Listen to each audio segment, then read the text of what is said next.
let's do it live on a Thursday edition of the program. Merely Bo, the great Z. How you living, buddy? I'm doing fine. That's not what I wanted. I'm doing fine. I'm fine. Come on, what are you talking about? You were an 8.5 on the Zest scale yesterday. The Zest is... What's happened to your Zest? I got plenty of Zest. I worked out today, and let me tell you something. It kicked my butt. Because of your condition? I think so. Because you still have smallpox? I think I have lingering effects. Lingering smallpox? Yes. Have you been inoculated? I've been inoculated. I like when they used to drop that in the Old West. Yeah, inoculated, sure. Yeah, you have to ride to like Fort Kearny. If you're not inoculated, And then that's where you trying. get the dope there, and then you get inoculated. And then you can go out into the mix. That's what you need. Then you get in the mix. Yeah. You have a little quarantine room. Hey, you don't want the That's what you needed. smallpox. This has lingered with you for a while. This would be week day 2. 9. Yeah, But I'm like, I understand you're big fine. picture I don't fine. think that you're not in any danger. I don't Correct. believe that you're Correct. a threat to me or Miss Z here, or No. Gibby or the Uno or Ocho or any of it. Not suggesting I'm that. spreading it around in this Yeah, cesspool. I think but you're doing it over there. you're But fine. Yeah. usually for you, you're in, you're out. Yeah. If you do go under, it's a short and then right back Yeah. to full zest. yeah. And I still sense it. So it saddens me. Sends me. Yeah. There's nothing like when you just all of a sudden forget that you felt bad because you feel normal again. That's And you're back. Then you're back. Right. Yeah. We're not yet there. 10 on the zest. Yeah. Full 10. I want to be Full a 10. I know you do. I'd be more zesty, too, if I thought there was a fun game to watch tonight. Trash. Buddy, this is the league. This is the league. This is well, There it's are bad 6 ball. games that have It's have bad 2 quarterbacks ball. that were considered the number ones on their respective teams at the start of the year. yeah. calling me? Six multiple number ones. I'm on the phone. I'm on. Guys.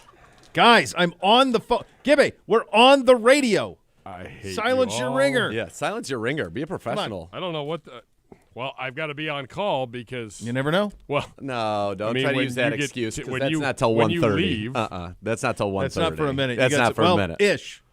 Ish. Ish. Yeah. yeah, that was exactly So- my question. Does 130 mean 140, 150, Might be 152? Well, we don't know that, but it certainly doesn't mean 102. Definitely doesn't mean 102.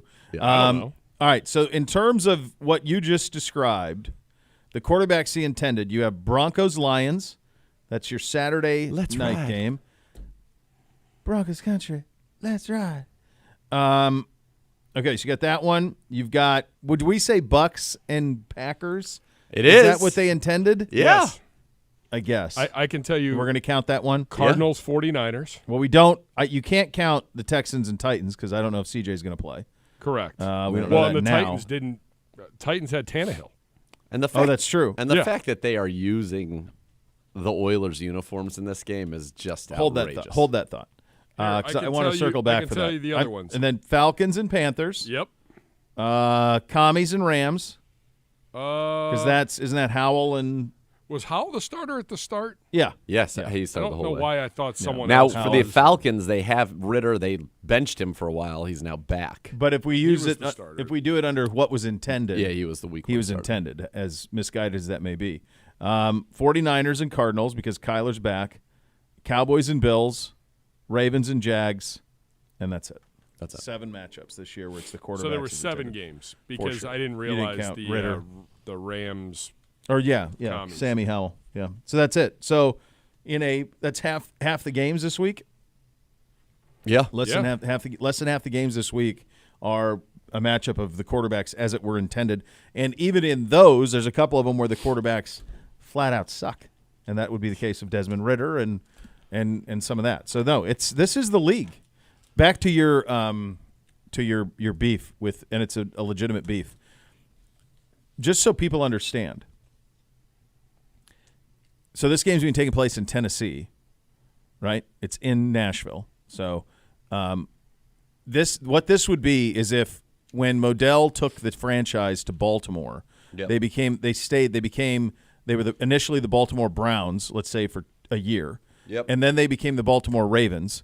And the NFL, seeing the incredible injustice, said, well, we got to put an expansion team in Cleveland right now, but they cannot be the Cleveland Browns, despite the fact that they're beloved. Sure. And instead they are the Cleveland Ohioans. Yep. And you're going to root for the Ohioans. Yep. And then all of a sudden, It's so funny that's the Cleveland Ohioans went to go play in Baltimore, and Baltimore said, We're going to wear the Browns. we're going to wear the Browns uniforms, and we're going to honor Jim Brown. And you went, Come again? Yeah.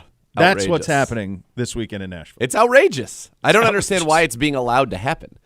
The Houston Texans would be Spite. so much It's the biggest better. spite store in the history of the world. Yeah, but Roger Goodell, I feel like this is something the NFL should say, you know what? No, we're taking that They don't away like from you. We're telling- giving it back to the Houston Texans so that they don't have to be the Houston Texans, which is maybe the dumbest name in the history of professional sports. I never thought of it the way until you brought this to my attention a couple of years ago. We were doing this with like how ridiculous it is, and I never liked it, and I always thought they looked like a creative team on Madden like 20 years ago. Yes. With the way that they built everything. But yes, it's absurd. You would not Maybe have the Houston Los Texans. Angeles Californians. No. Or maybe you would. Well, I don't know. there is the Montreal Canadiens, so it does exist. Yeah, but it's that's a rarity. That's even bigger. And they go by That's the almost Habs. Americans. Right, it'd be like the Yeah, it'd be like the Americans. the New York Americans. New York Americans, yeah. Yeah. It's wild. And they're the Canadiens. Canadiens. Well, it's French. Correct. That's right. No, it's crazy. The other thing, It's ridiculous. I give everybody a pass who name teams like in the 20s and even before that, like the baseball teams. Like when you're just like, hey, I don't know, let's name them after a sock. What color You're the are our Red socks? Sox. You're the White Sox. Yeah. Black socks. What's a red? Well, you're the Red Legs. Everything was with socks. They were infatuated with colored Loved socks. Was it something that happened in the late 1890s? Where it was like That my was God, a we have colored defining socks. because everything was white and gray, and I so the only guess. thing that was your color was your socks. That was it. So that was it. That's how they named them. We're named after a guy, tough, in retrospect, iconic now and Sure. has been. But if you were renaming a team now, you would not name them after a coach. No, and if you didn't know that, you would think we were named after the color brown. Yes. Much like Cincinnati, you would think was named after the color red. Correct. Yeah. They're just the Reds. They're just the Reds. Yeah. St. Louis Blues. Now that was Music. originally, yes. Well, also not out of St. Louis. Not right? out of St. Louis. No. No, not at all. In fact, out of Memphis, Right. It's a lot like the Utah Jazz. originally the New Orleans Jazz. Makes plenty of sense. Makes a ton there, of sense. by the way. Los Angeles Lakers is the best example Minneapolis. of how. But what they had with Los Angeles Lakers was alliteration with the two L's. Yep. So it just flowed. LAL. And you don't, the Minnesota one doesn't. It's cruel what they're doing. I think the one thing I've never understood about any of it is, okay, like if you want to have, I guess if you want to open a jerk store and you want to keep it, and apparently that's what ownership in Tennessee wants to do, is they want to have a jerk store of animosity and vitriol towards the city of Houston. It seems like it's worked out well for them. They've got a city that is a boom town over the last 20 years. They have it all to their own. They've been able to rename. They've got a spanking new stadium coming, like all of those things. Like, to me, and I mean, I've been to Nashville and to Houston. Nashville's pretty great. I mean, feels like it'd be a great place to be. I like Houston fine too, but like that seems like a wash. So even if you want to have a jerk store and all of that stuff, like, and you want to keep the Oilers and you want to keep the history and all of it, which of course none of that makes sense because the players belong to the town they played in. I had this conversation with Laurinaitis when the Rams went back to L.A. He's like, dude, I'm a man without a country. Yeah. I played in St. Louis. I don't have Totally. and just like Phillip Rivers was on the sidelines in L.A. this weekend. Now he did play some in L.A., but I mean he's San Diegan. He's San Diego. Yeah, he's San Diego Superchargers. So this game should just be for this game, and every game until Houston wins should be for why don't they just do this though? the rights to that uniform. People will say, well, the Houston couldn't use those colors. Those colors are protected by the league. And we saw the University of Houston tried using the colors, and the NFL jumped in on that and said you can't use. You don't own light blue, man. But that's why I'm saying that the This is NFL stupid. needs to intervene and get this right. What's wrong with? But why could the Houston Texans, if they got to stay in, they're committed to the Texans, whatever? Why couldn't they be light blue and red? They should be the exact colors. If you own The Titans are navy. Columbia blue They don't or whatever, even use it. it's nonsense. Like I don't see any reason why Houston wouldn't be able to use a shade of light blue. If it can't be the exact light blue because they own it, fine. But a shade of it, Do the one on your hat. this one would be fine. I mean, there's Carolina blue, there's Columbia blue, there's UCLA blue. Pick one. Pick them. It's cruel, though. It is cruel. It's ridiculous. And I'm serious. I think that this is something Roger Goodell should step in. It's like it's being celebrated. If I was the commissioner of the NFL, I would. This would be handled. They would be the Houston Oilers, and they would be wearing those awesome unis. The end. That's it. That's it. And it is so. Enough with the Texans and those like bad what? knees. Like you have everything that you need in Nashville. Yeah, I mean, you renamed. You could have said you could have still been the Tennessee Oilers. You didn't have to change it. Once you change it, then that's it. They should be like the Nashville Party. Just with like bachelorettes on the side of the helmet. Yeah. It's where they all go. I know. It's the spot. Yeah. I don't think it is for bachelor parties though. Bachelor parties, I still think go Vegas. Yeah, the Bachelorette. But it feels like Bachelorette is number one. Yeah, the Bachelorette capital of the world. Of the world is Nashville. Of the world. Makes sense. Were we the first franchise that kept our history? That a league stepped in and said, because after that, Seattle did it. When the Sonics moved to Oklahoma City, they kept the colors, the name, the history. It's in Seattle. It's been dormant for 20 years, but it's in Seattle. So when they get an expansion team, and it's going to be them in Vegas that are going to get the 2 NBA expansion teams, they will be the Seattle Supersonics. Like, that'll be back. And they'll have the history. They'll have Sean Payton or Gary Payton, Sean Kemp, and it was the biggest. All those that guys. was the biggest thing when Modell said he was moving. It was like, if we can't keep the team, we will do everything in our power to keep the history, the colors, everything. It was like, do you know who was at the forefront of that? Like, who got that done? Like, who made sure that who made that so? Like, it was Tagliabue the commissioner at that time? Yeah. So, like, did he say, like, who stopped it? Because they let it happen in Houston. The lawyers like, got who involved. stopped it Let and it said, happen in Baltimore with the whose Colts. lawyers though? Like the city of Cleveland got involved. The city in Cleveland got involved. Yeah, so the that's, city said, and they hey, said we own that. We're gonna drag fight this for out, that. and We're gonna fight Modell it. didn't have the money to fight that. Okay. Because, I mean, up until that point, you just Everybody when you was moved, just everybody went. taking it. I mean, like the Memphis Grizzlies makes no sense. No. So that's those are things that had. We're not in Vancouver anymore. No, we're sure not. No. I don't know. Come up with a new name. Maybe that'd be exciting for the new fans too. Vancouver was actually a good uniform, good logo. You've been to Vancouver, right? Great. Yeah, British Columbia. Worldly city. Stunning. Like, it's a gorgeous, huge, My worldly buddy played city. there. Antonio Daniels. Yeah. No, it's a awesome place. city. Sharif Abdur-Rahim. Yeah, and I remember like Steve Big Francis country. was Yep. like, "I'm not going to Vancouver," and forced them to trade him to Houston. And I remember I've been to both. Vancouver's better. Yeah. It's a better city. Yeah. Probably rough in the winter. For sure. And the association season really but kind it's of not. resides in But the it's winter. not also like Edmonton. You're not. No. It's not freezing. No. It's basically the Seattle climate. This isn't It's not Calgary. that bad. Right. So yeah, it's I don't It's know. beautiful. It's it's unbelievable. And so Go just up to Banff. that's Calgary. You mean Whistler? Isn't Banff in Whistler. Alberta? Yeah, but Vancouver's not in British Columbia. It's in Yeah, British true. Columbia. I'm way on the other side. You're all right. Just on the other side of the Rockies. Whistler is Whistler. Yeah. Whistler. You had ski resort. Yeah. You were there. I just know Banff from golf. That's From true. the golf And game. so that's Calgary. That's okay. Yeah, you fly into Calgary and go The to Banff. Flames.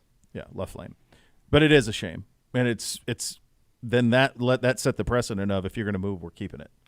So, but we haven't seen anybody do it since the Sonics, have we? We've had teams move. Like Chargers stayed, Raiders stayed.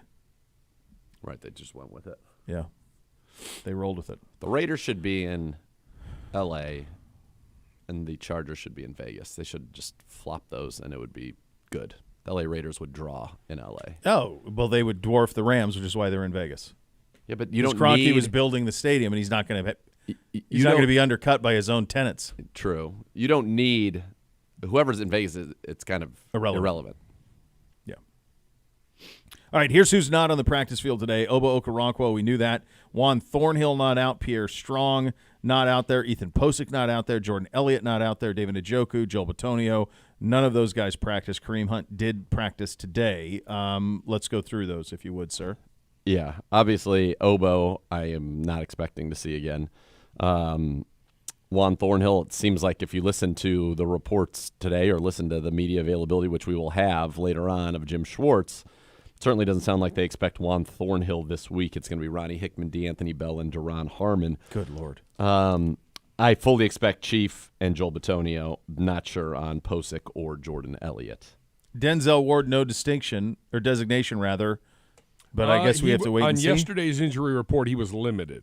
But today, I mean, he was on the practice field today during media. But he practiced last week too, right? Like Wednesday, Thursday, Yeah. Friday, or whatever. He practiced. And You then He would we be did. correct on I think that. there Did is. he get nicked at the end of the week, or I don't do know. we have an answer on that? It felt like on Wednesday he was expecting to play, and by Friday he was not. So my guess is that there, obviously something happened there.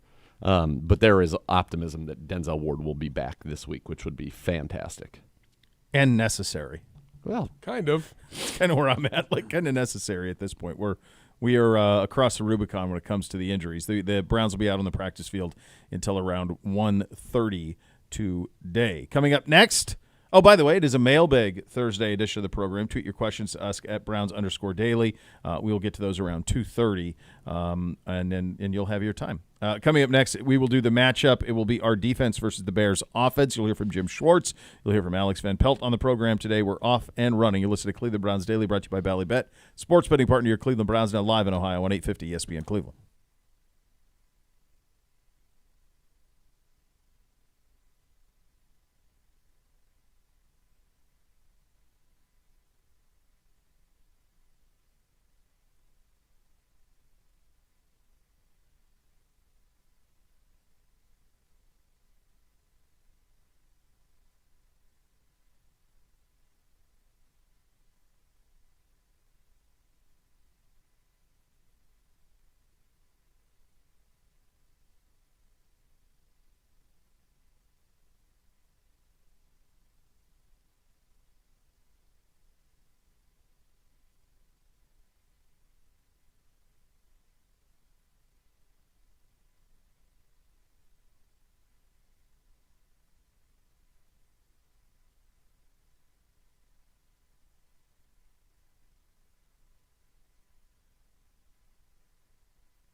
Let Tide Cleaners take care of your laundry and dry cleaning needs the holiday season. Enjoy $10 off, 40 or more all month long with the code Browns10. Exclusions apply. Visit locally owned and operated Tide Cleaners in the Graveler, Cleveland area and make the most of your holidays. A couple on social, Kevin, and it's on Twitter, so it must be real.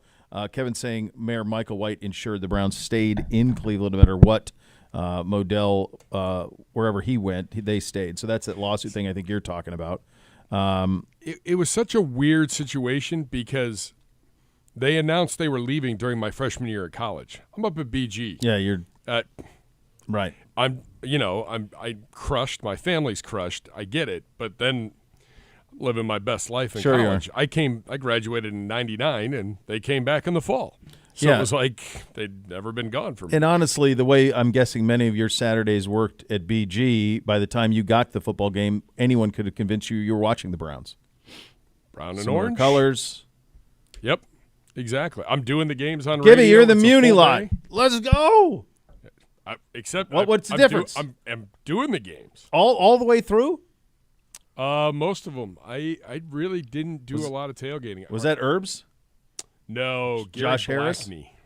So they were after you, Herb was right after I left. and Josh Harris was there after you too? Yeah, it was 4 years of roughness. Like the previous 4 years, they'd been to a bowl game every year, 10-2, and Yeah. Las Vegas Bowl, California Raisin Bowl. Everybody's telling me these great stories. I think in 4 years, like we were 6-6, and that was the best. And then That's the best you could hope for, I yeah. graduated, and then Herb comes, and next you know, College Game Day's live from there. And Yeah. Brian saying, if memory serves correctly, the Mars and the Rooneys led the charge from ownership that Cleveland kept its colors in history. That would make sense. I could see, that would make some sense. yeah. Eric with this, he says, last I checked, the Colts played in Baltimore this year wearing old Baltimore Colts uniforms. What's the difference? The difference, Eric, is that they are the Indianapolis Colts. They're the changed Colts. their name. Right. The Tennessee Titans are not the Tennessee Oilers. Correct. If they were the Tennessee Oilers, then no problem. While it would suck, you would still say that's silly. They're basically keeping this away from Houston out of spite. Out of spite. All right, time for your matchup presented by Ballybet, sports betting partner. Your Cleveland Browns now live in Ohio. We're going to start with our defense versus the Chicago Bears offense. Dr. Z. All right. Our offense against the Bears D. This is going to be a traditional Other way. four-man for our defense. Yep. RD. Browns D. Good job. Bears offense. Good job. Really doesn't matter. It was inverted. Well, it's going to lead into Jim there's Schwartz. a rundown for a It's reason. going to lead into Jim Schwartz. It was Yeah. inverted. Yeah. It was inverted. That's right. It's fine. We caught it. You're a Got big B. You could do. This is how good. This is how enormous the B is on you. Yep. Yeah. Massive. Right to the other matchup. Massive. Sure, Here we go. boy. Go get him. Go. Go. Ignore the negativity. No, Go. I won't do it under those auspices. I won't do You're it. boycotting. Boycotting. Next level's next. Yep. You take that back right now. No. This is the business we've chosen. It's the business we've It's chosen. the business we've chosen. But I don't choose to be under that kind of a yoke. Board boy. Not anymore. No. You used to have to under the yoke of the Not anymore. mustache. No longer. Yoke free. Griff, can you get on the microphone and just say board man? Griff. Ocho. Board man. He's downstairs in the locker room. Oh, for God's sake. Griff's right here. We have availability. You don't even know Where's who Ocho Uno? is. Uno's Uno's downstairs. downstairs. Uno's downstairs. Ocho's right there. Yeah. Young Griff. Let's go, Smalls. Say your board your man. mommy can't come and protect you today. Say Let's board go. man. Nana's not going to be pleased with you at all. You're going to be on the naughty Great. list. Add it to Where the is list. Donna? How's she doing? She's Is she good. ready for the holiday season? Very. Yeah. Excited? Yeah. Yeah. Yeah. Is that what are you doing? Is it your place or where's it going to be? That's right. Yeah. Prime rib. After we get back from late Christmas Eve, we'll get back from Houston. One of these years, I'm going to do your prime rib. I mean, it's the best and the easiest. I'm trying. I don't know how to calculate for how many people I got to cook for, though. It seems like it. How many people are coming? You're talking about an extra 4. This will be 10 of us. Easy. Get like a 12-pounder, 13-pounder. Easy. Easy. Easy. You might want. You You think I might should cut run it that into out 2. this year? I mean, yes, it's the best. Or do 2 6 to 7 pounders, and that way you have 4 end pieces, because some people do really like the end piece, and because it's sous vide, every piece is perfect, so it doesn't matter. Won't matter. And that helps. It makes it easier to find the big bags. It fits a lot better than one ginormous. One big guy. Yeah, He's texting. Go ahead. Do the thing. I'm not doing it. Do it for our audience. You're not doing it for him. You don't work for him. You work for me. You work for Miss Z. You work for the audience. You work for the fans. I work for the people. For the people. For the people. They're Yeah. your people. You do not answer under the yoke of a tyrant. I just want to do it as board boy. Not happening. We've reached an impasse. Only one person can stop it. I mean, he's basically telling the audience they're number one. The defiance is a tone around here. The last Apparently 24 it hours. is. Yeah. A lot of A lot defiance. of spheres of authority and defiance. Yeah. It's rubbing off. Is that what you aspire to be? Defiant? I think he already is. I think he is too. I'm defiant to done the that. other side. Bum, bum, bum. You're the franchise. I can't do this. I can do all the other You're stuff. not going to do it. Nobody's doing it. This is a sit-in. This show has been brought to a halt by Gibbe. And only Gibbe has the power to unlock it. And we'll just find out whether he chooses to unlock it or not.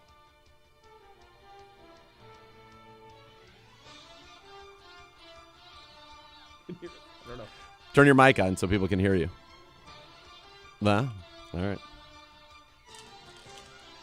You got to say something. I like our advantage. I like our opportunity to shut down Justin Fields. He's been sacked a lot. The end. He has been sacked a lot. Yeah, in fact, he's been sacked on this season 32 times in 9 games. I'm not a math major, but that's 3.5 a game. That's a lot. It's a lot. That's a lot. He's a lot. coming off a good game. Great game. Played very well. They're dangerous. They can be with Phil. dangerous. Yeah. Yeah, they've got Fields. They've got DJ Moore.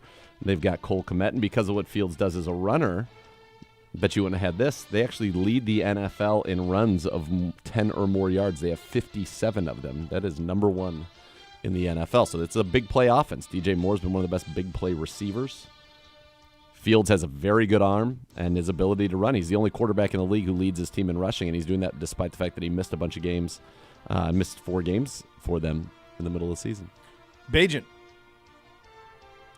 Bajan's one of those. He was our guy. It's one of those guys that you're going to. His dad's great, but you look at his numbers. They were 2-2. He threw 3 touchdowns, 6 picks, 71 rating. They won because of him. They won. Oh, no. What I'm saying is he's one of those guys that you're going to look back on 2 years from now and not going to remember that he started 4 games in place of Justin Fields at quarterback in the year of our Lord 2023. And that example is all over the league. I think Tommy DeVito could for be one sure, of those guys. but I think Where- Bajan. If Nathan Peterman can be in the league for 7 seasons, 1-4, 53%, 712 yards. Bajan has more yards passing than Peterman in 7 years.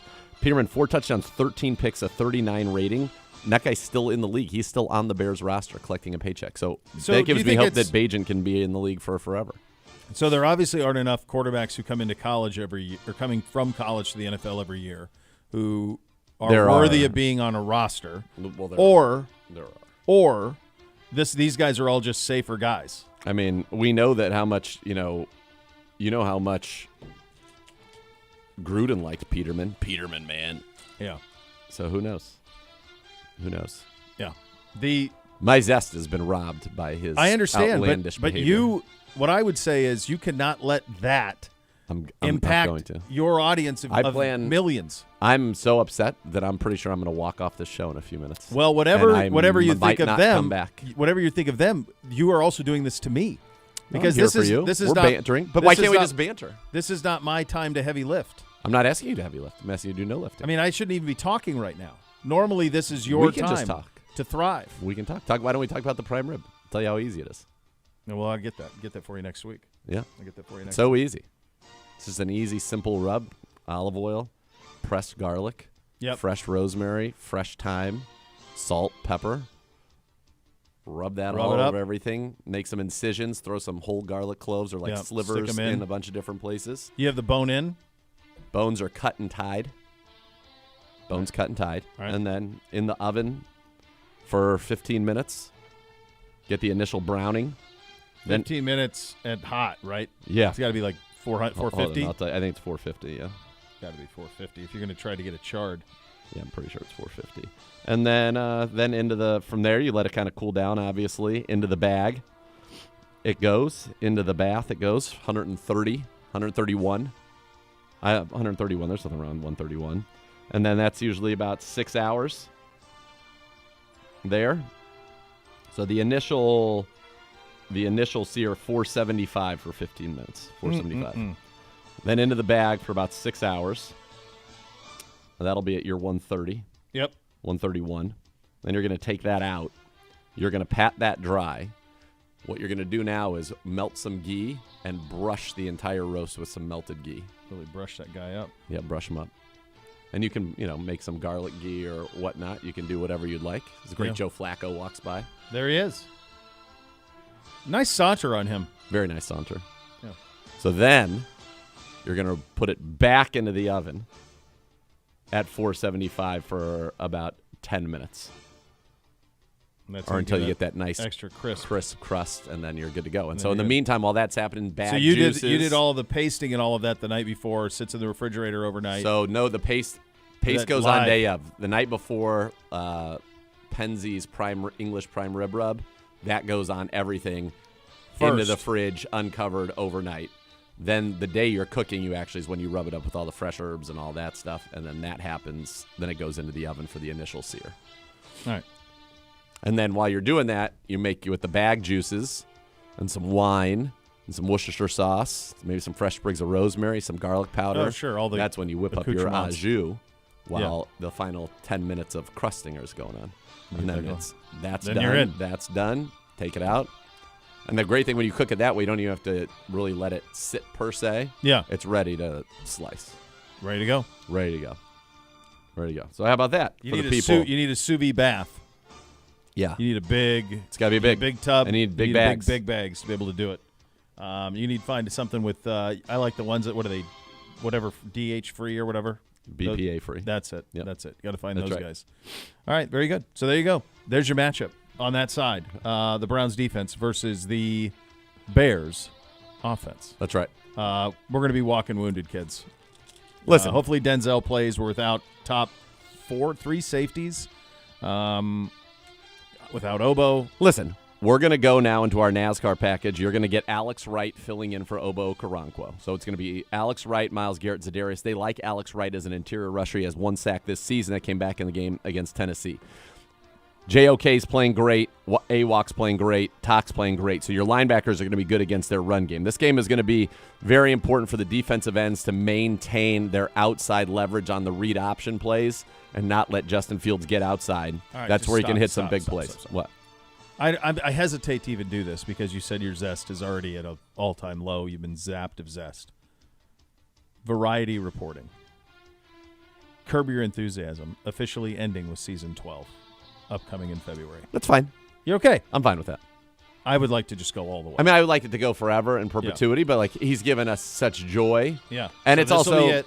it's nice to know it's the end too, so you can really celebrate it. Like it's going to be a Yeah. celebration. Yeah. Yeah, I'm it's fine. all with done that. though. Well, because I feel like that gives him more time to play golf, which increases the chances that we That one maybe day you play could. golf Yeah. together. Yep. Okay. All right. Good stuff. All right. Do you want to? I'll give you a little more because I feel. You don't need much. You're good. I think you've delivered. Yeah, I think I have. I know I have delivered. Got to attack their tackles, Jones and Wright, two young players. Last year's 5th-round pick, this year's 1st-round pick. And then Deontay Foreman's a hammer. Now, like I said, they lead the league with the 10-plus rush yards. They have 53 of those. They throw it to two people, DJ Moore and Cole Kmet. Cole Kmet's already got this season 61, 548, and 5. DJ Moore, 76,000, 71, and 7. And then you got to keep an eye on Darnell Mooney. He was a 1,000-yard receiver back in 2021, but he's averaging almost 15 yards a catch. So he's another – they're kind of a big play offense, but they bog down. Like they are – it's not a Lot good of three and offense. outs, but they a got lot of home 3 and runs. outs, They but hit home runs. they can hit home runs. Kind of like your boy McGuire towards the end of his A's stint. A lot of strikeouts, a lot of home runs. 220, but 48 home runs. Right, That type of exactly, stuff, yeah. exactly. I think for this defense, really, the truth is, and it needs to start this week, we need to be better in the red zone, force threes, not give up so many sevens, better in goal-to-go situations. That's where we have been the worst. We're an elite defense. Other than that, that is a massive outlier, as is the turnover margin. We're -7, which is 27th in the league. Other than that, we're in a very good spot. Good job under you. Jim Schwartz at the podium coming up next. Cleveland Browns Daily, 850 ESPN Cleveland.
If your game plan for the season includes buying or selling a home, Howard Hanna has the answers, delivering a winning strategy for breaking down the game of real estate. As the market leaders in Northeast Ohio, more buyers and sellers trust Howard Hanna to be their winning home team. Visit howardhanna.com/go Browns today. And now let's head to the podium. Our defensive coordinator, Jim Schwartz. Unfortunately, the injury. You're down. Possibly Obo. Yeah. Grant. We've taken our fair share of injuries over the last, few weeks, particularly in this last game. It's the NFL.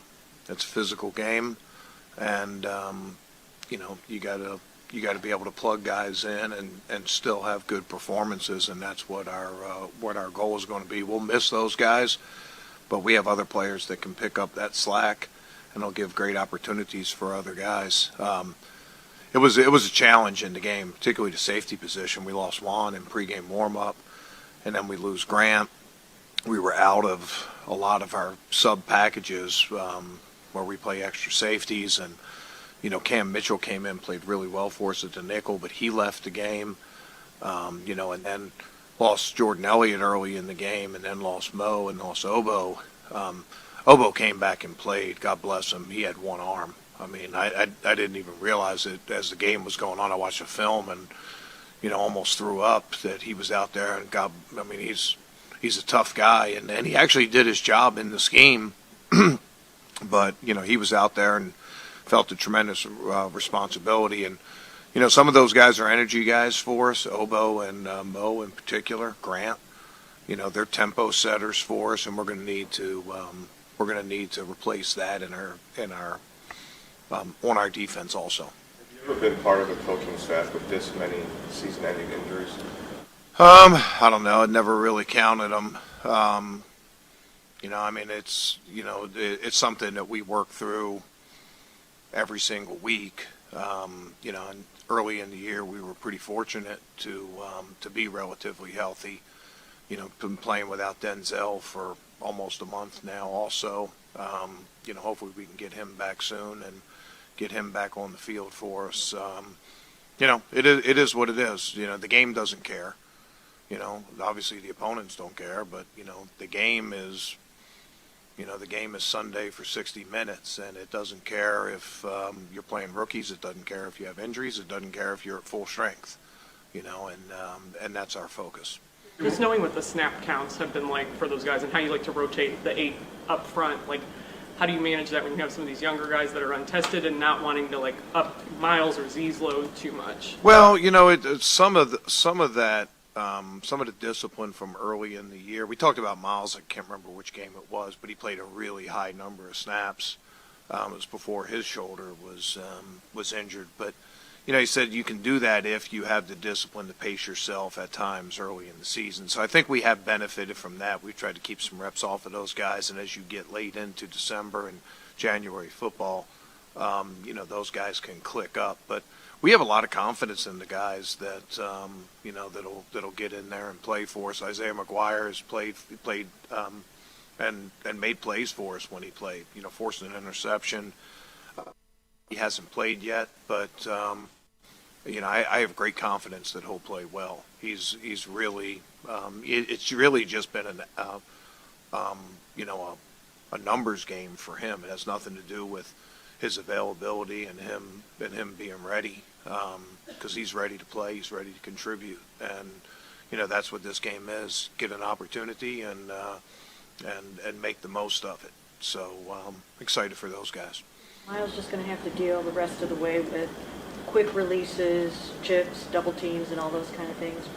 Well, that's what defensive ends deal with in general anyway. I feel his frustration because, so much of what we do is just trying to get Miles one-on-one. And when you can get one-on-one, and you get held and, doesn't get called and things like that, that can be a frustrating thing for a player. It can be a frustrating thing for a play caller. But that's what those guys deal with.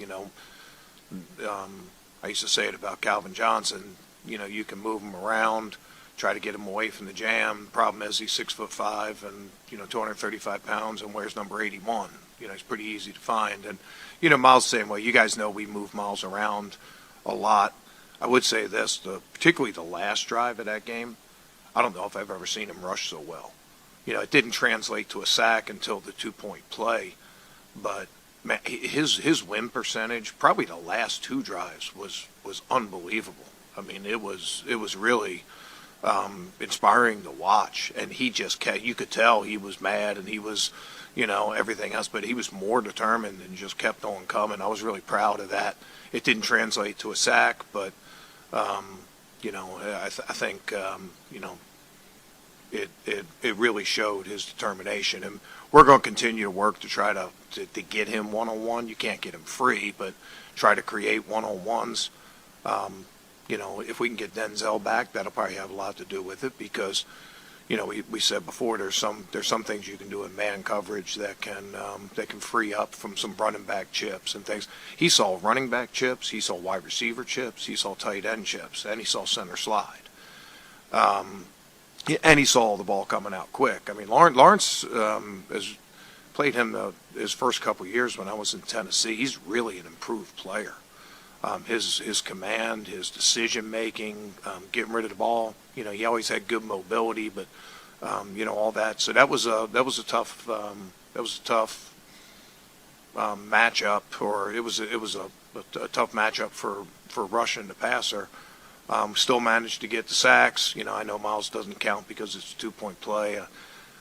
I still don't get that whole thing, but it is what it is. But I think he'll carry us down the line, and find a way to be successful, regardless of guys getting held or double teams and everything else. What do you think of his post-game rant, though? Real quick follow-up on that. I honestly didn't see it, but again, I can feel that frustration, because as a pass rusher, you relish those one-on-ones, and you can get one-on-ones. NFL officials are very loath to call holding versus double teams.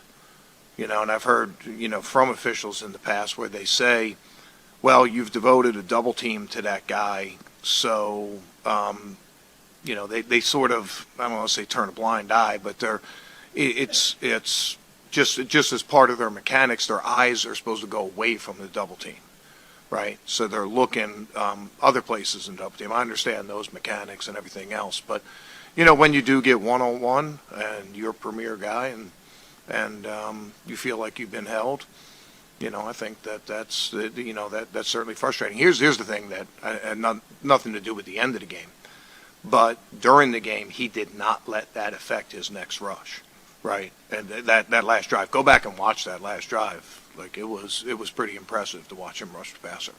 Dual threat, Justin Fields. You seem to do better against Lamar the second time around in that regard. Do you feel you did? Rank in that type of quarterback. Obviously a gifted athlete. Unbelievable arm. Maybe the most arm strength we've seen all year. I mean, just an absolute cannon for an arm, and he can throw those individual routes on the outside part of the field.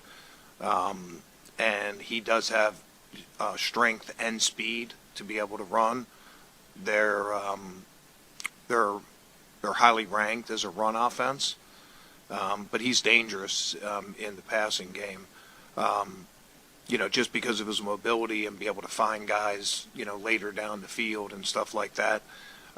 We have certain schemes that we run against scrambling quarterbacks, and we've used those at different times over the course of the year. We'll probably break some of those out in this game also. Just because his legs present such a challenge to the defense. It's not just about getting them covered through the timing of the pass. It's getting them covered on extended plays, and he's near the top of the league as far as time to throw. And it's not necessarily protection it's time to throw. It's him buying time with his legs.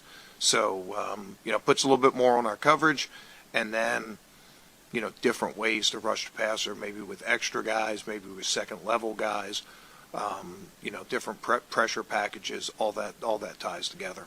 How do you think your young safeties played when they had to get in there against Jacksonville? Does that change anything from your play calling perspective when you have new guys in the back? You know, the only thing, excuse me, the only thing that that really changed in the game was the packages that we used, because like all our 3 safety packages were, you know, out the window, and we used that a lot on the third downs.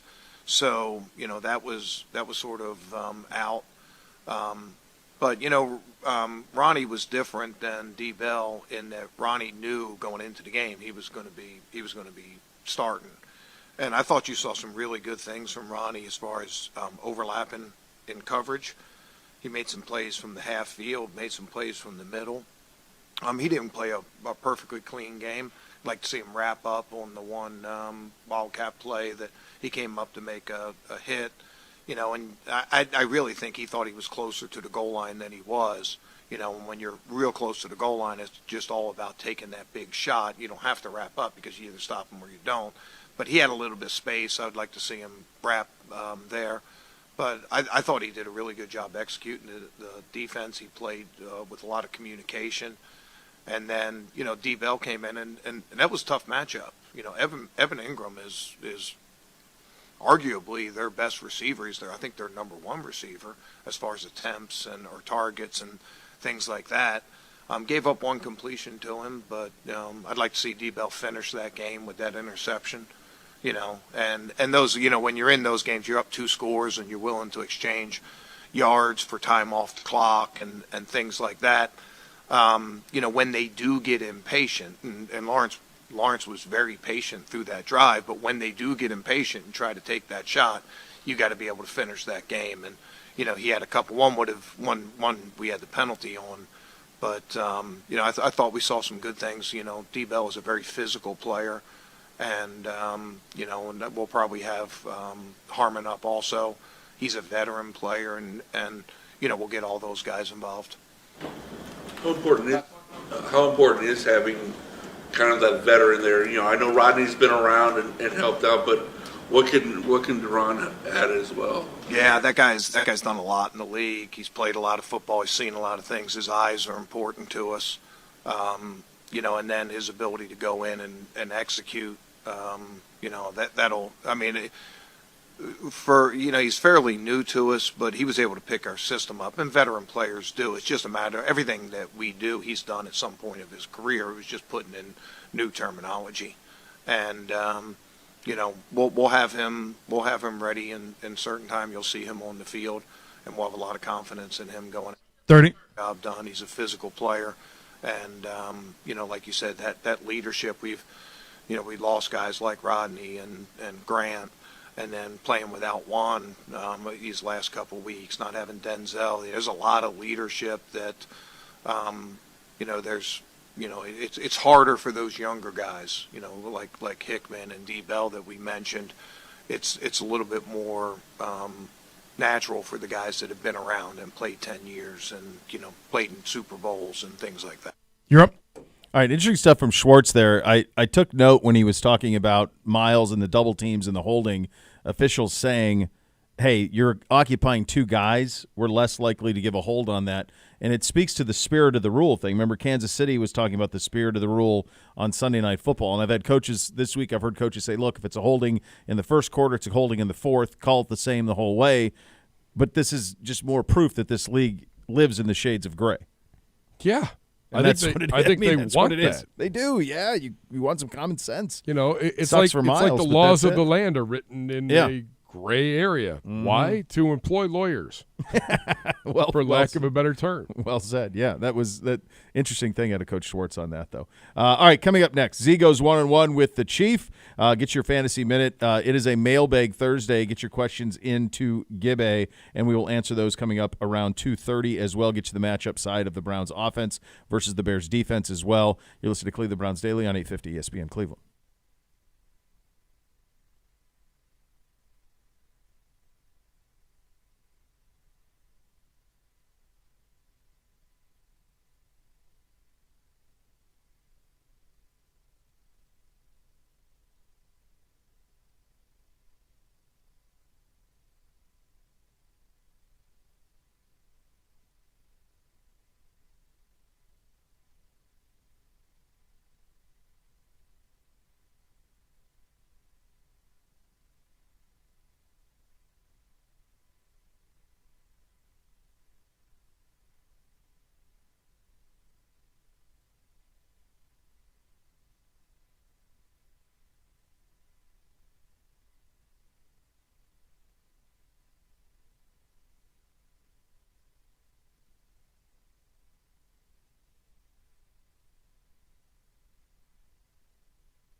Cause you injury, call the medical malpractice attorneys at 1-800-ELK Ohio. Elk and Elk's proud partner of your Cleveland Browns. And now here's Z one-on-one with the Chief.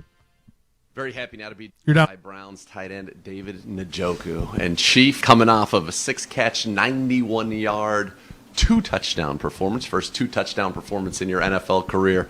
How was that one for you? That had to be a lot of fun. Yeah, it was definitely a lot of fun.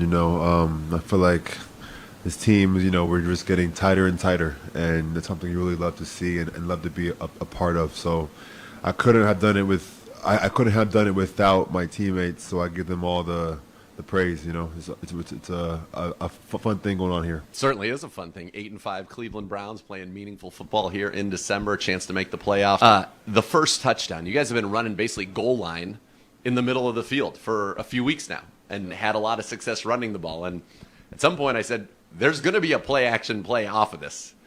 Well, it came this week, and to say that it worked would be an understatement because you were uncovered. When's the last time you remember being that open in the National Football League? I can't recall. After my first 2-3 steps of running my route, I was like, oh my God, they dropped me. So it was very thrilling. Great fun times, man. And now we're on to the Bears. We're going to relive this for a little bit. We're going to get on to the Bears. All right. I know that you're like a coach now. You've been here for so long, but we'll get to the Bears in a second. On that play, you did something, and I was listening to some of the former coaches of the Browns talk about it on their Come Get Some podcast. But they said you reduced down at the end once your left tackle kind of set and made it look very much like a run rather than maybe staying where you might have and kept a little bit of a wider split because you're worried about getting into your route, something that you've picked up over the years. Those little things become big things, and maybe without that, they don't let you run free down the field. Is that one of those things you look back on that and you're like, rookie Chief would have had no idea what that even meant, and then you hear you do it at a high level and it leads to a play like that? For sure. I have to applaud my tight ends coach, TC. He does a great job giving us all the information that we need week in and week out. So just that little subtle movement, I feel like did a lot. And it was able to really sell the run, and they bit, and it was wide open. All right. You weren't done, though. You had another touchdown, which was more of a classic Chief catch it and run it. And I know you went to Monday Night Raw. We'll talk about that in a second, but I was talking with The Miz, WWE superstar, and he said that he told you, I knew as soon as you caught it and you were near the 10, he's like, it doesn't matter if there are a few guys there, you're getting through them to the end zone. And you did. You were handing out quite a few stiff arms like a guy from the U, Duke Johnson, used to do around these parts. A little stiff arm Saturday. It was stiff arm Sunday for you there. But on that one, when you caught it, did you have an idea you were going to be able to get to the house? I felt like if I didn't get to the house, Kevin Stefanski, Harrison Bryant, TC, Jordan and Zaire would never let me live it down. So I really had no other option. It would either get to the end zone or retire. Well, I'm glad you got to the end zone then, because you're having a heck of a year. We wouldn't want you to have to retire at this point. So here you are, 59 catches, new career high. You're 40 yards away from a new career high in receptions, 1 touchdown away from a new career high. And you've done it with 4 quarterbacks this season. When you think about just kind of this journey this year, and including what you went through earlier in the year, forged in the fire, is it kind of mind-boggling that all of this has kind of led to where you guys are right now with great opportunity ahead? I think the best quote for this year thus far is, what else? There's so much adversity thrown to, my teammates and everybody, the coaches. I really applaud everybody's, will to push through, because, like I said earlier, we can easily just, chalk it up as, bad fate and, have an excuse of why we can't, really push and do great things. But everybody dialed in that much deeper to really focus on the task at hand, which is going 1-0 every week, And we just push, we fight, we claw, we scratch, we do whatever it takes, So I really appreciate the toughness that this team has. How about the toughness that you have? How about how you've developed since you were a 20-year-old kid into the guy and the leader? When I was talking with The Miz after Raw, he was like, I had so much fun talking to you. You were picking his brain. He was picking your brain. And he's like, everything he said was about the team. And you're doing this backstage, and nobody's listening. This isn't in front of a microphone, but that's the mentality that you have grown into, the leadership, the maturity that you have grown into.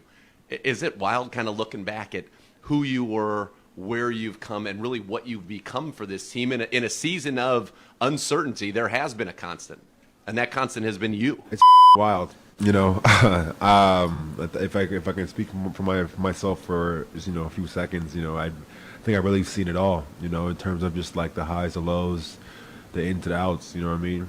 And if you told me I was going to be in this position about 3-4 years ago, I would have laughed in your face, you know. But here we are, you know, God doesn't make any mistakes. And here I am, you know, trying to do whatever it takes to help this team be successful. You know what I mean? Obviously, I feel like it's way bigger than myself, you know.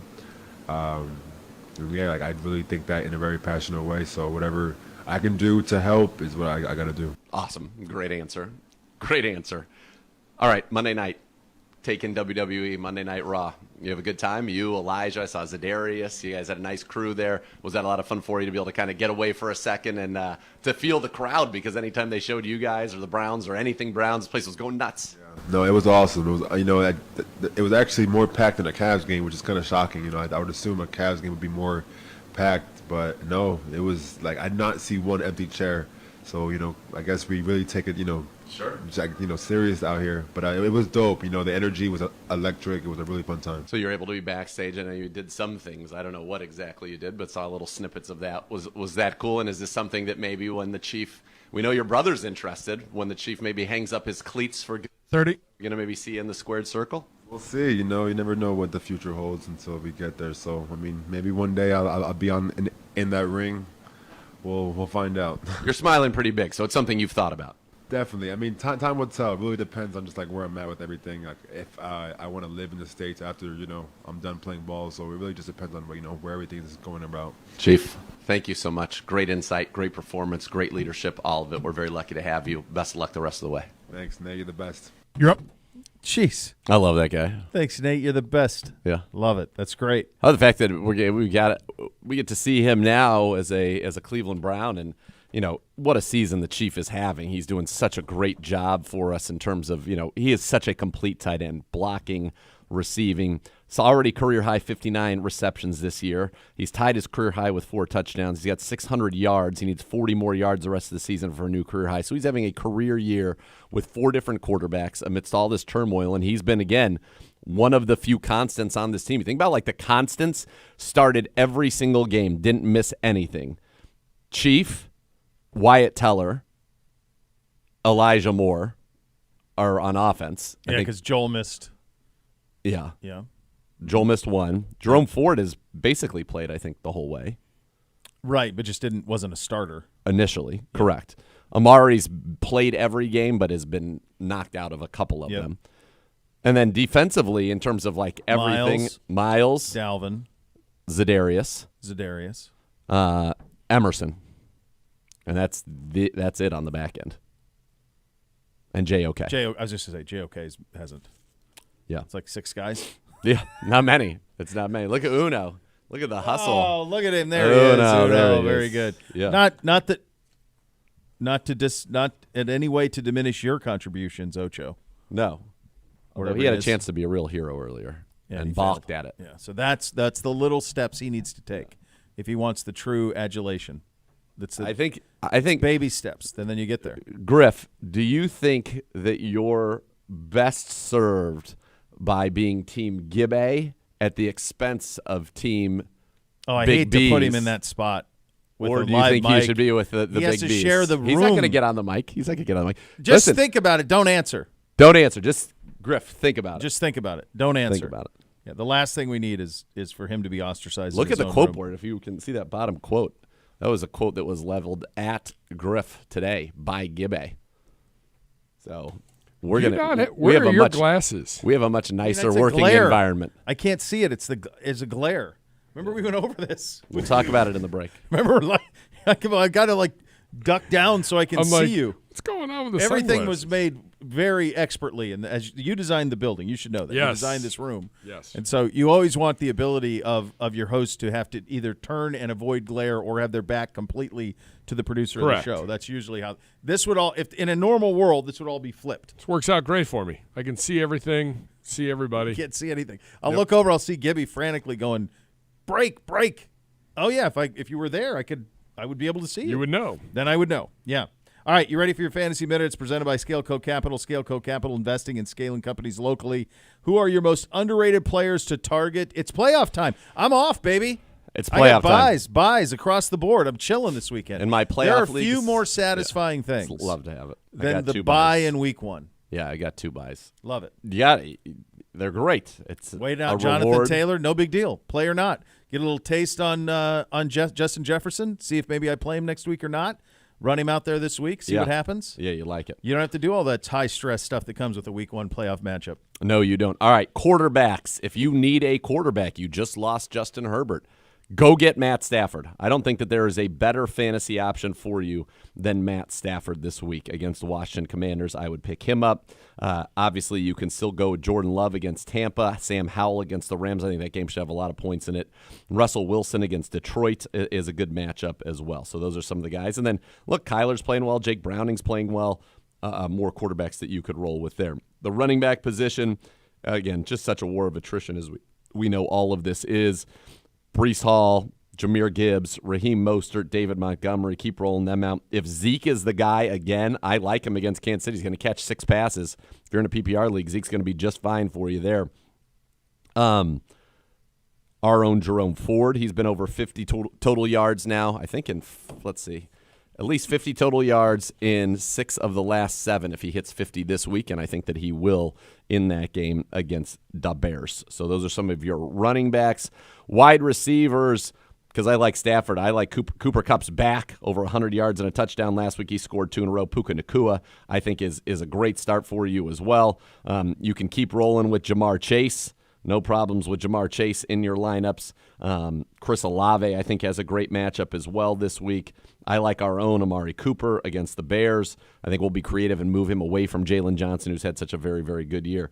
The tough ones, what to do with like a guy like Devontae Adams? I don't know. I feel kind of like at this point, if his name wasn't Devontae Adams, he wouldn't even be on your roster anymore. If you have him, you've probably been playing him all these weeks, waiting for the breakout.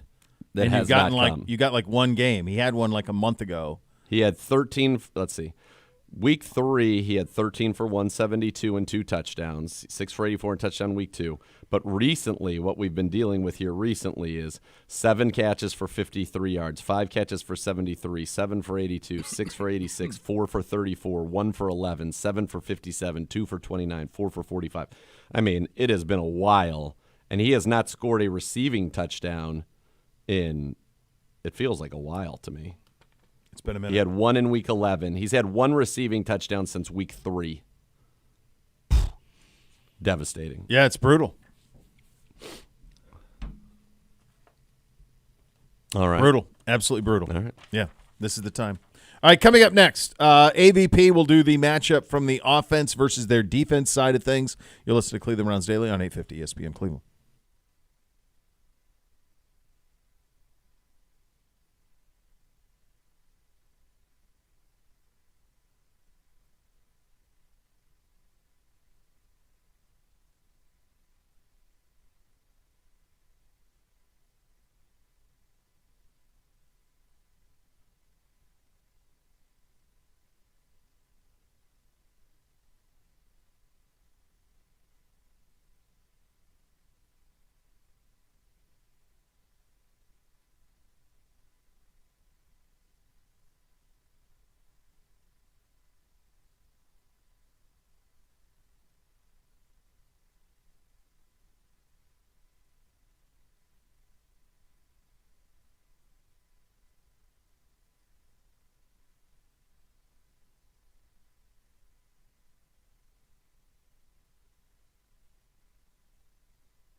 And be part of one of the most passionate fan bases in the NFL. Join Next Gen STM, presented by Ticketmaster, official waitlist of the Cleveland Browns.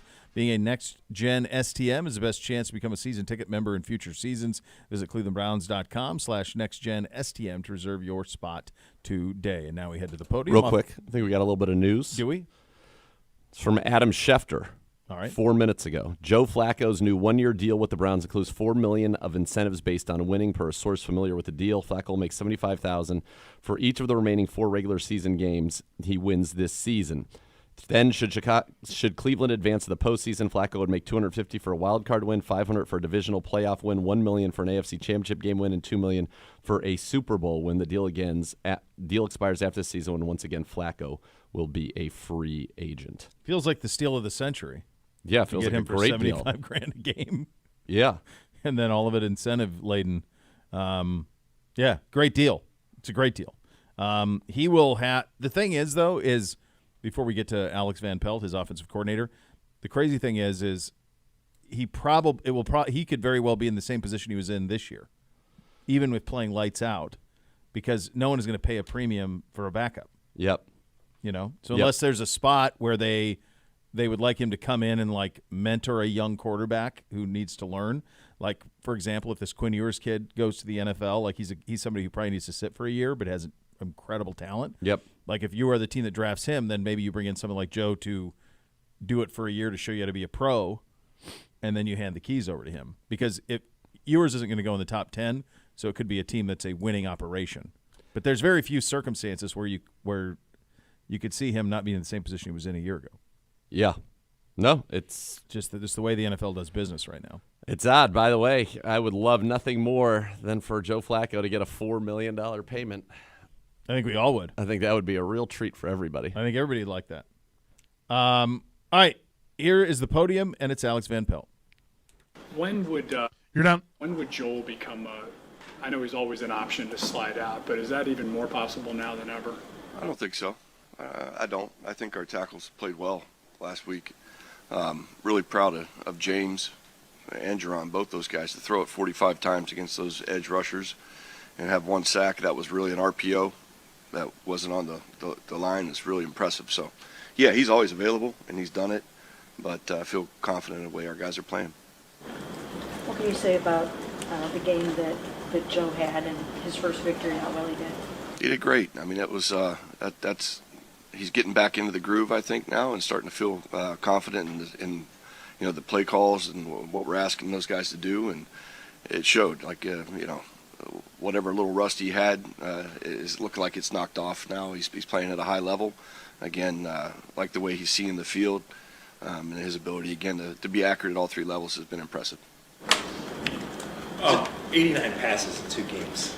Is that too much? Is it just how it worked out? What's it say about Joe? What's it say about how the games have gone? Yeah, I mean, I think it shows Joe how much confidence we have in him in the pass game. I think that's the key part there. You're going to play differently each week. Just so happens the last 2 weeks we felt like we had some good matchups in the pass game. That changes week to week, but obviously we feel confident with his ability to make decisions and read the field and make the throws. So probably has something to do with it.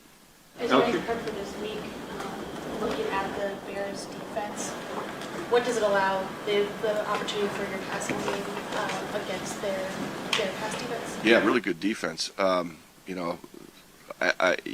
record wasn't an indication of how good they're playing on defense. Really, the last 4 games, playing at a high level. The scheme is really good. I think there's some change philosophically over the course of the season of how that defense is running compared to earlier in the season. So definitely some challenges there. Really good corner, to the field. I think he's one of the premier corners in the league. So definitely present some challenges. Their nickel, really good cover corner, nickel as well. So they definitely present some challenges in the pass game. Have you had anyone with more arm talent than him in your career? As far as just talented arms, Aaron obviously was extremely talented passer. Maybe is not the velocity that he has, but the accuracy for sure. As far as velocity and down the field throws, probably not. How much of these last 2 games, the way it goes 9 receivers and then 8 in this past game, how much of that is what you guys have drawn up offensively, and how much of that is, Joe just reading the field and finding ways to distribute? I mean, is that by design, that having this many receivers involved? We definitely pinpoint guys to do certain things. For example, the touchdown that David Bell had, that was his route. We felt really confident he would make a great decision on that route. So guys definitely get put into spots where we're going to use their skill set for them to be successful.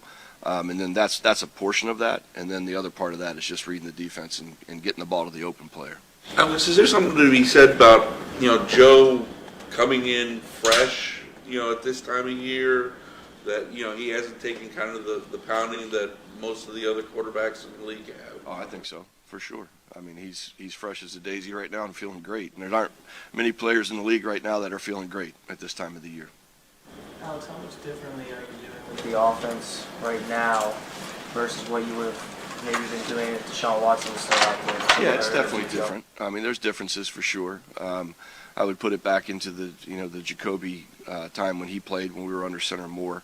The good news is we've been through that, and we know how to operate in both. A couple of players have mentioned recently about the next man up thing, that the younger guys or the role players have done a really good job developing behind the scenes to make sure that they are ready to step in and contribute right away. So my question is, have you guys changed anything this year with maybe like behind the scenes development to make sure that guys are ready, or do you feel like it's just more initiative from the guys that aren't getting those reps? Yeah, no, there's a ton of work that goes on behind the scenes, not on the practice field. Our young coaches do a great job of getting the extra work with those guys, whether it's Scott Peters or John DeCoster working with the younger players off to the side, Callie working with Sed and some of the younger receivers, getting them ready.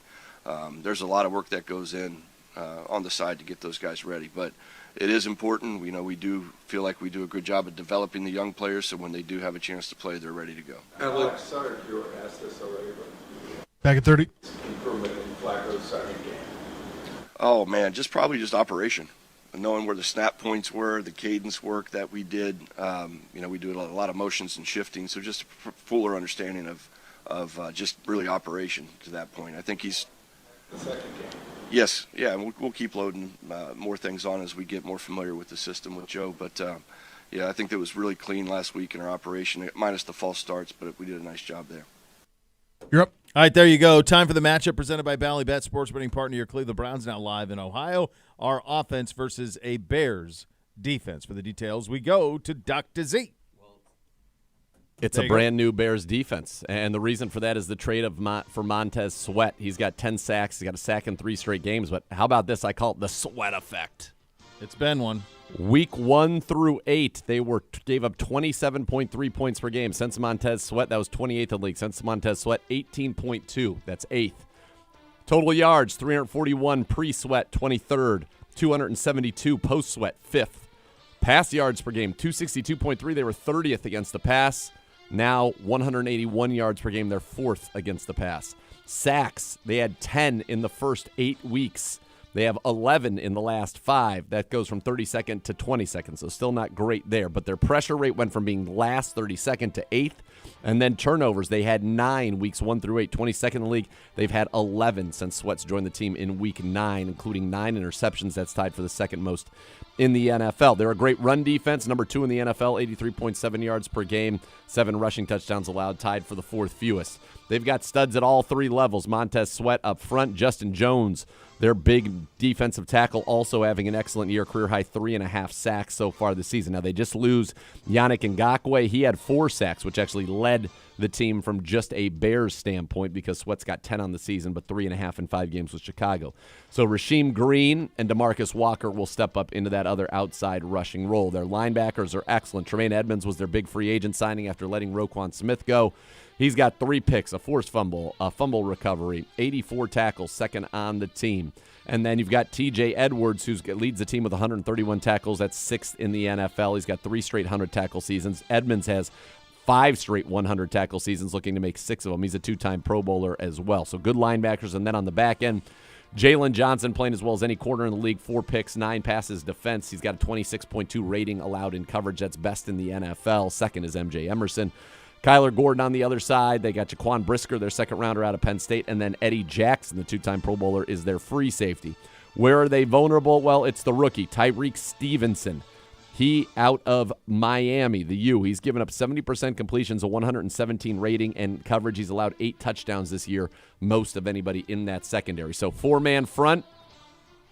They're going to play a lot of zone on you. That's what they do. That's kind of their MO. And we've run into that quite a bit of late in terms of zone coverage. They play 78.7%. That's 7th most in the NFL. Good mix, though, of single high and split, although it skews to single high, so more cover 3 as opposed to cover 4, cover 2, cover 6. It's a good defense, and they've been solid of late. Top 5, as we've said, the last 5 weeks.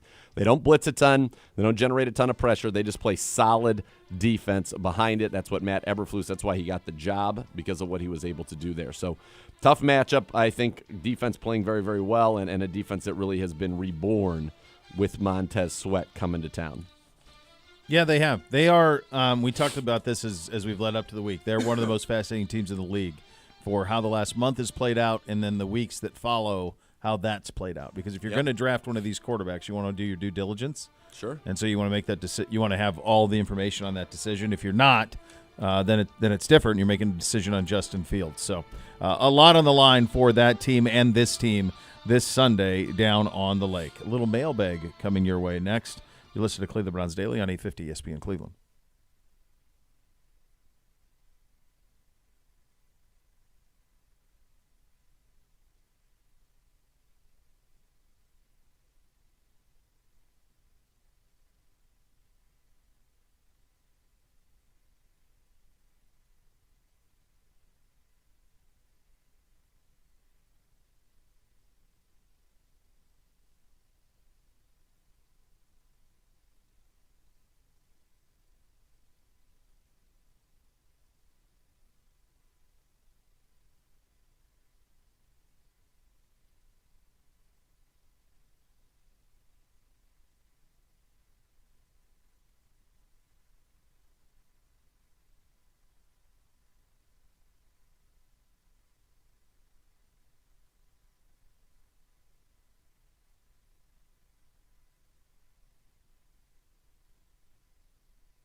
Pet Supplies Plus give you a chance to win tickets to home games all season long while providing the best deals for your pets. Over 75 stores throughout Ohio. Enter to win at clevelandbrowns.com/Pet Supplies Plus. Receive a coupon to use at your local store with your entry. Pet Supplies Plus is a proud partner of your Cleveland Browns. Time for the mailbag, presented by the Cross Country Mortgage Company, the official mortgage partner of your Cleveland Browns. When it comes to financing, they'll always get you home.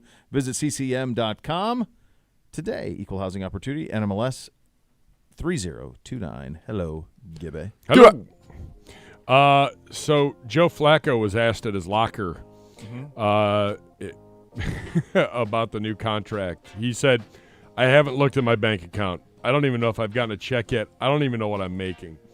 He's just happy to be. Everybody was was concerned. Hold on. Everybody was concerned. Yeah. Like about him going to sign somewhere. He goes, I was never going anywhere else. I Well, really like it here. That's why we were saying it was so nonsensical that people were like, freaking out about it. Don't you All think they've week talked? long. They've talked. The Right. other part, and this is what I was raising the hand for. Yes. It is easy to have the approach of, I haven't looked at my bank account. I don't even know what I'm getting paid, when one has had the career earnings that he's had, which is very lucrative and deserved, and all of those, and God bless. But he's not so concerned. He's fine. Yeah. He's just fine. Yeah. It's a penny on top of a mountain of money. What he's making here will probably Scrooge take care of McDuck. 2 of his kids' college educations. He's like Scrooge, just swimming around. Swimming in in his gold big coins. vault. Yeah. Love that guy. What a life. Totally misunderstood. He was. By He's the my way, guy. my how the fighty. My how the fighty? My how the mighty have fallen. All right. Josh Dobbs will be the emergency number 3 for the Vikings on Saturday. I feel like Gibbe was spying on us. In Nick the middle of Mullins, that break. the starter. He's playing all Jaron our Hall, hits. the number 2. You know, this is kind of like Bajent. It's kind of like DeVito. Like, you can get hot for a game or two. It's an awesome story. It doesn't take away from what Josh Dobbs did and the way that he played in Minnesota. But eventually you revert to the mean. And that's what that is. Yes. All right. Mailbag time. You can tweet your questions to @Browns_daily. This from Austin V just a few minutes ago. Hypothetical scenario: Bo and Z, co-commissioners of the NFL for a day with absolute powers. What's one rule change you'd make? I'd go back to 16 games. I don't like 17. Amen. I'd do that right away. Boy, that'd be great. I just think I like the even number. I like being able to compare statistical accumulation and through era. And I think that's why I do that right away. I go to 16. That's the first thing that came to my head. I'd also like a more clear. We ought to all know what a catch is. Another rule I think is really stupid is if you are running towards the end zone and you fumble it out of the end zone, you lose the ball. But if you fumble it out at the 1 yard line, you get to keep it there. That's stupid. Yes, you should go right back to the 1 yard line. If you fumble through the end zone, it goes back. And to it goes the right back to where you fumbled, just as if you would. So, and if I fumble it to the left of myself, then I get it at the left, 1. yeah. If I fumble it forward and no one recovers it, now if somebody recovers it in, their ball, fine, game over, fine. And also, no touchdown if your team recovers it. Just goes right back to the 1. Right where it was fumbled. Fine. Prevents that. But the idea that you should be penalized that bigly off of that is nonsense. It's absurd. And there's probably another dozen I could do. Sky Judge. I want the Sky Judge to be. I want multiple people on every single game watching on monitors and telling them down. Nope, you got that wrong. Got that right. Flags, all of it. Just get this game officiated as well as it can be. I think there's cleanly full-time officials. Yep. They don't need to have side jobs selling insurance. Correct. Like full-time officials, we got enough Nothing money to wrong go with that, around. by the way. It's fantastic. You can crush at that business. Yeah. But I mean, you don't need. This is the job. Yes. That's the job. Yes.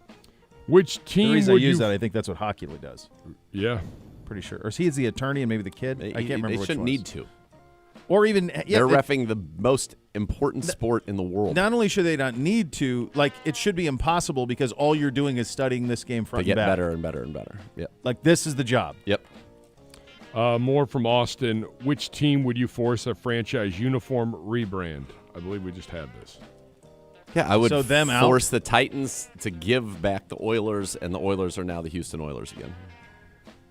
I think it's the most important thing you can do in the league.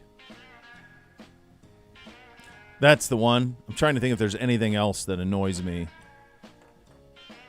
that needs to be rebranded. Most of the rest of it's been around so long that I want the Eagles. I want the Dolphins to go back to. I want Kelly Green for the Eagles. I want the Dan Marino era Dolphins uniforms because they look so good. I want that. That's one of the things. I want the Giants to go back to like the Phil Simms, Mark Bavaros because those are beautiful. Those are good. Jets in the name. There's a ton of those. I think and we got to fix Washington. Yeah, we got to fix them. That's probably job one. Yeah, got to fix Washington. Job one is probably fixing Washington and going Red Hogs and solving that in a hurry. Major Tutty. It'd be so easy. So easy. And then you have that R on the side of the helmet. It's beautiful. Joe Gibbs R is awesome. You put that on the side of the helmet. You get the uniforms right back. It's simple. It's perfect. It's a win for everybody. Yep. I don't know why they wouldn't do that. That seems like an absolute no-brainer to me. He also asks one scheduling change. It would definitely be around the bye weeks and how we're laying those out if I had anything to say. I would go to 16 games and every team would get 2 byes. Everybody get a bye in the first half of the season and a bye in the second half of the season. Everybody gets 2 byes. Yeah, because then you know what? You do that, you're still playing over 18 weeks. You still get all television. the same TV. Yep. TV still wins in that regard. Yep. And you get back to the 16. I like that. Yeah. And you start. See, the NFL used to like starting after the week after Labor Day, so you'd still end. It'd still be the same end. Yeah, same end. Tommy Clayco, CBD Mailbag Holiday Edition. What Christmas tradition do you look forward to most each year? Prime rib, family, Christmas vacation on the TV, gifts, merriment, joy. Yeah, it's great. It's great. There's nothing like the joy of like, I mean, I've got them all on my phone of them coming downstairs. Well, they're like the perfect. They're at that age. Perfect I mean, age. so they're at the age for all of that. So that's all undefeated. Yeah, all of that stuff is really good. I am getting over inundated. It feels like at the home with the like their Christmas movie and the hell out of it. Like it's every night they're knocking it out. Don't you start having obligations about this time of year? I had one last week. Like multiple in a weekend. I have 4 Christmases, Gibby. I knew that was coming. Yeah, 4 Christmases. Feelings on Christmas carolers. I've never seen one. I've never had somebody come to my door and carol. I would probably be amused. Have you had that? By it. I was a caroler. Of course you were. Of course you were. What happened? Cruising around Lakewood? What happened then? Where's that Gibby? Is there some video of that Gibby? We'd go sing it like retirement communities and stuff like that. Yeah. Just giving joy. Where's your pure heart? Where's the video of that? Is there a video somewhere of you caroling? Oh, I'm sure. I need to talk to your parents. I'm going to need it. I'd like to see that. I'm going to need to see that. I'd like to see it. River, you ever have anybody come caroling at your place? No. She has had carolers. Not us. No carolers. No. Carol free. I like it. I think that'd be a win. I think I'd enjoy it. I'd be fine with it. As long as they don't overstay, they're welcome. Right. Sing a song, move on. One song, move on. Yeah. Must-watch Christmas movie. You may only select one. Christmas Vacation. There's 2 categories of Christmas movies. There's the emotional Christmas movie, and then there's the comedy Christmas movie. Yep. So you have, and then then I think you can pick one of each. So per category, still Christmas Vacation. Vacation, yeah. But I do love Elf, and I do love Christmas Story, and I do love Office Christmas Party. We watched Bad Moms Christmas. No, not good. The Night Before is also great. So you're saying, like, is the other one like this Christmas Story a comedy, or is that a feel good? I think that's kind of more emotional feel good, right? I'd probably go Christmas Story, but I love Love Actually. Love Actually is amazing, and I love The Holiday. And The Holiday's very good too. Yeah. And then I would say like all of the I would put like Elf or not Elf, like The Grinch would be in the emotional Christmas. Grinch is great too. World, as well. That'd be it. Are you a cartoon or a Jim Carrey? Well, I mean, it's a totally different commitment. The cartoon's over in 25 minutes, and the Jim Carrey, that's a full day, is what you're talking about on that. It's a full movie. There's a second cartoon one that they put out, another full-length cartoon that was out in the last decade or so that's been in the mix. I think the Carrey one's pretty great. I think it holds up pretty good. Yeah, he's excellent. He's unbelievable. Pretty amazing. Like, how do you not win the Academy Award for that? I don't know. How could you act better than he did as the Grinch? I don't think you can. How could you possibly do better than that? Should have won for The Mask too then, because he was great in that. He was great. Yeah. Preston asks, how would you describe this Week 15 Cleveland Browns team to someone who's new to the NFL? Zagura, I'm sorry, Bo, I think you answered this. I did answer it, yeah. With a GIF already. So it's Sears in Band of Brothers, where they're holed up. There's one last thing they got to go do, and he just runs through enemy artillery to do it. And that's where we're at. Like, the lines are depleted. We've been in the fight a long time. And you know what? There's not much more we can do. I feel like it almost even could be the scene of the entire horde coming at Jon Snow when he just whips his sword. Right. That one. Battle of the Bastards. Battle of the Bastards. Yeah. And I remember. By the way, thank God his sister was smarter than him. He's a buffoon. Yes. He is an all-time buffoon. Yes. That clown. Multiple. Like the sister outthought it. Multiple. Saved his butt with the Knights. Multiple instances of buffoonery. The Knights of the Vale. Those guys look great, by the way. Those uniforms, are you kidding me? Great unis. Yeah. I just go back to the Saving Private Ryan episode, and only because I watched a bunch of these coming home from L.A. I was like, perfect. Yeah. I didn't want to watch a movie. And the Blythe episode, where at the end, the one guy goes to get his clothes because they're going back to France. Yeah. And he goes, I don't know when we're coming back. She's like, oh, can you give all these people, all these other people haven't been in yet. Yep. And they're either dead or they're like wounded. And, and there's just clothes everywhere. And I'm like, I feel like there's something with us. Here It you go. is. It's just, this is it, though. Yeah. Truly. Like, it's almost going to be magic winning from here on out with as beat down as we are. Jonathan tweets at the show. Crew fans singing Wise Men got me thinking, what's stopping NFL stadiums from doing similar things? Imagine it's a 3rd and 8 versus Pittsburgh, and all of a sudden the lot of Brown Stadium starts singing along to When a Man Loves a Woman. Would psych them the hell out, no? So do you guys know what this is in reference to? I have no idea. So the Crew, the HSN owns the Crew, obviously. They just won the MLS Cup. They serenade the team with Wise Men, which is the Elvis Presley Wise Man once said, only fools rush in, but I can't stop falling in love. And instead of with you, they say with Crew. So that's where that comes from. So it's this is a very European soccer thing. Yep. Yeah. Where they They sing have a the whole certain time song, and they yeah. have, and it's coordinated, right? And so like this fan section is going to sing this at this time. Like, I just can't imagine like going into the dog pound and being like, okay, and now we're going to sing Only Fools Rush In. Yeah, the guy not that gonna is happen. 8 hours And in the guy's with going, boozing. Yeah, no, I'm not. No, I No, just I'm not think gonna do that. it's tough to It do is it. tough. It is tough. By the way, it's cool. I mean, when I see it like down there, it's cool. When you see it in European soccer, it's awesome. Yes, but that's not the NFL experience. did you guys see our guy, the Big L, J-Dubs, down at the Crew parade when he got on the mic? It was electric. Electric Factory. Electric. I'm not it was I gotta see electric. it. It was WWE He owned quality. it. I told him, I said, you have a future cutting promos. This was I have not seen it. I have not seen it make was the rounds. awesome. Oh, that's good. Shane Trevor tweets at the show, if weather wasn't a first names, factor, Jeff what George. cities would you most like to have a Super Bowl in? Green Bay. Here with a dome. Green Bay. If Why? weather wasn't a factor, But there's nothing to do in the play. town. Oh, there's plenty to do in Green Bay. Nothing that we're going to talk about currently on the air. I feel like all of the things Green Bay offers would be better somewhere else. Somewhere else. What city would Go play in the cold. that Let's couldn't go. that hasn't? I mean, I think Denver would be a good time. Yeah. I think Denver could host a Super Bowl and do a pretty good job. Yep. Minnesota has hosted one. Yeah. So is Indy. So is Detroit. Indy. Yeah. Chicago.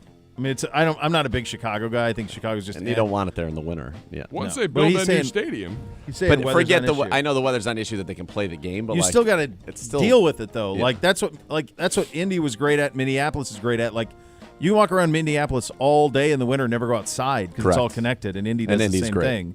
So that's kind of the part of it. Is there any? I do think it's like 3 of the next 4 on the West Coast. Yes. Yeah, that there's not. This makes sense. There's not enough Southern representation in that in the forthcoming. You're waiting on stadiums though. Like Yeah. been a long time in Tampa Bay. It's been a long time in Miami, and they threw a ton of money at Miami. Still also out where the stadium itself is It's a mess. in the middle of nowhere. Yeah, it is. It's not good. KBM, what was your first job with the Browns? Well, This one? currently This. looking at it. Yeah, this one. This is it. It's evolved, That's but this, yeah. Yeah.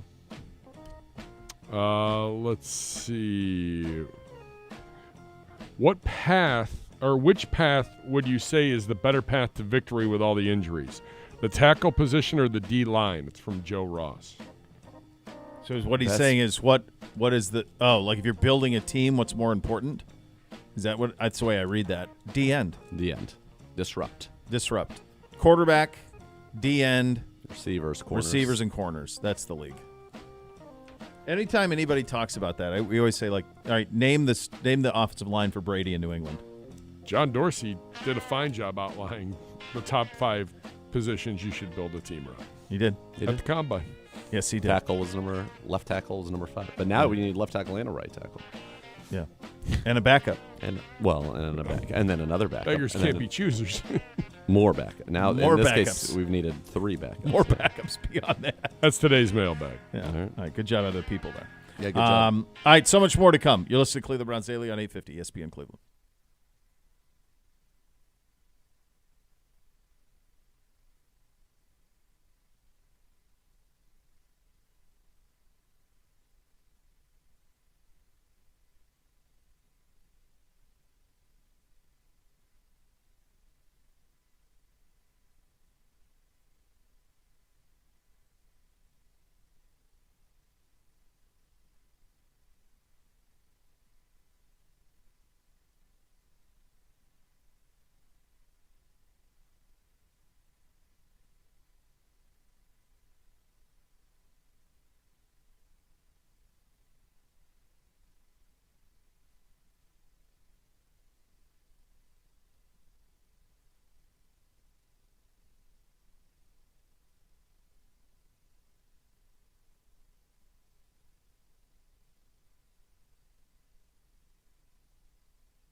I join Z and Gerard tonight, 7, Kevin Stefanski Show, University Hospitals, Cleveland Browns Radio Network. Ronnie Hickman going to join you. You're going to enjoy Hickman. it. Good That's interview. Yeah, I'm not surprised. Those guys usually come out ready to go when it comes to the interview side of things. He was great. They covered that on a big and I think he played all 76 snaps last week. I think he's going to play them all again this week. I think that he's going to be the number one. I think D'Anthony Bell's going to be your strong safety, and then they're going to work the closer Duron Harmon in.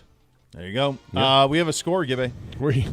Boy, this is pure trash. Chargers just saying, by a if billion. You have other things that you might want to do, It like is a Thursday. taking out the trash. Thursday. Chargers by a billion. I've learned my lesson. By a billion. By a Chargers. billion. Chargers by the way, they'll probably a billion. Screw me somehow and actually win by a billion. Yeah. But no, Staley will pull Chargers this by one a out billion. tonight. With the kid who played at North Dakota State last year making his first start. What's his name? This is Aiden O'Connell against, I want to say, Ethan Stick.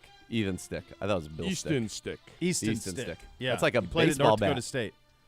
Feels like it'd be a Feels like coveted he's a baseball bat. Yeah, Easton Stick. Easton. Give me that Easton Stick. Vegas Easton. lost Well, it was 3 in a Rawlings was row. the big stick, right? Rawlings big stick. Rawlings had that, yeah. Short McGuire week, was a big stick guy. This is Thursday. gross. 1 minute. Vegas. 1 minute.